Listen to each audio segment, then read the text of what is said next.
एक डॉक्टर कहती है, मैं ड्यूटी पर मामूर थी, खुदकुशी का इमरजेंसी केस आया। लड़की का नाम आमना था। मैंने 8 साल के करियर में ऐसी खूबसूरत लड़की पहली बार देखी थी। वो बेहोशी की हालत में थी। उसको उठाकर ले आने वाले उसके वालिद थे। वालिद माशाल्लाह बेहतरीन पर्सनैलिटी के मालिक थे, मगर बेटी की हालत में उनको इस वक्त बेहाल कर दिया था। पता नहीं क्यों मुझे लड़की का प्यार और उसके वालिद पर बहुत रहम आया था। लड़की को ऑपरेशन थिएटर लेके आया गया। ऑपरेट करके उसको दूसरे वार्ड में शिफ्ट कर दिया गया। घर वालों को बताया गया कि लड़की की हालत खतरे से बाहर है। ये सुनकर लड़की के वालिद और अबा में कुछ तकसीम करने निकल गया। मैंने उसकी वालदा को ऑफिस में बुलाया और पूछा कि आपकी बेटी को क्या हुआ है। मुख्तसरन लड़की की वालदा ने मुझे कहानी सुनाई और कुछ यूं थी। हमारी बेटी ने टेक्सटाइल इंजीनियरिंग कर रखी है। हर वालिदैन की तरह हमारी भी ख्वाहिश थी कि हमारी बेटी भी अपने घर की हो जाए। चुनांचे मैंने आमना की पसंद पूछी। हमारी बेटी ने मशरकी लड़कियों की तरह बोला कि जो आपका फैसला होगा वही मेरा फैसला होगा। उसने सारा इख्तियार हमको दे दिया। चुनांचे रिश्ते की बात चलाई। आमना को देखने एक फैमिली आई। लो आजमात और खिदमात से मुस्तफीद होने के बाद औरतें आमना के कमरे में गई। एक ने आमना के हाथ से चाय पीने की फरमाइश की। उसके बाद वो लोग चले गए। चंद दिन बाद बगैर कुछ बताए रिश्ते से इनकार कर दिया। आमना के लिए पहली बार था जब वो रिजेक्ट हुई, मगर माँ बाप की तसल्ली ने आमना को बहुत हौसला दिया। एक बार फिर आमना को देखने फैमिली आई। चाय पीने के बाद इजाज़त चाही और कुछ दिन बाद ये कहकर इनकार कर दिया कि लड़की को मेहमान नवाजी नहीं आती, क्योंकि उसने लड़के की माँ को टेबल से उठाकर चाय पेश नहीं की, बल्कि आम मेहमानों की तरह टेबल पर चाय रख दी। इस इनकार के साथ आमना और आमना के वालिद भी अंदर से टूट फूट हो गए।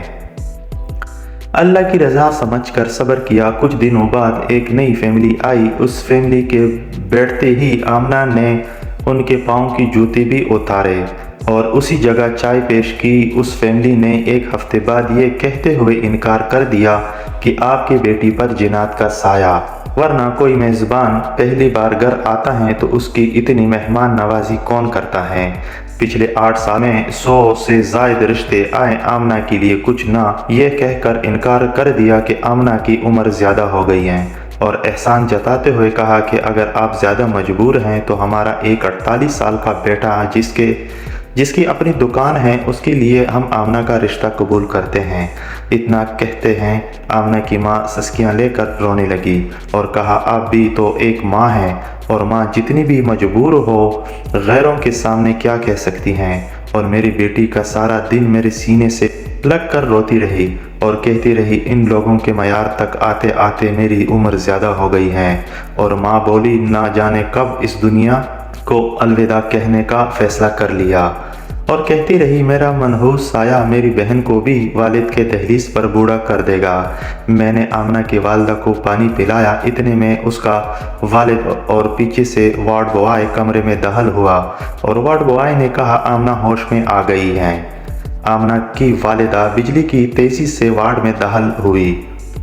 आमना का सर उठाया और सीने से लगाकर रोने लगी। इतने में मैं और आमना का बाप भी वार्ड में दाखिल हो गए। आमना माँ को छोड़कर बाप को गले लग कर रोने लगी और कहने लगी, बाबा बेटियाँ बोझ होती हैं। बाबा आपने मुझे क्यों बचाया?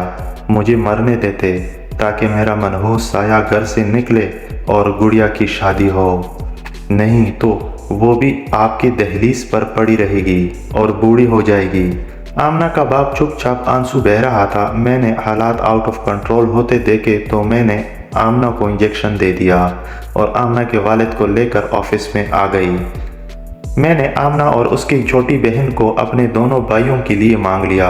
आमना के वालिद आंखों की अचानक बरसने लगी, मगर अब वो आंसू खुशी की थे। मेरे दोनों भाई भी डॉक्टर थे। मैंने उनको अपना फैसला सुना दिया। वो दोनों खुशी से कबूल कर चुके थे। वैसे ये वीडियो बनाते हुए मैं ये आप लोगों से ये इल्तिजा करता हूँ, हम लोग शादी एक औरत से करते हैं, किसी और से नहीं। किसी की बेटी को रिजेक्ट करने से पहले उसकी जगह अपनी बेटी को रख कर सोचिए। एक मर्द होने के नाते ये दावे से कह सकता हूँ कि अगर ऐब के बिना पर रिजेक्ट करना तो हो تو لڑکیوں سے دگنی تعداد میں لڑکے ریجیکٹ ہوں گے۔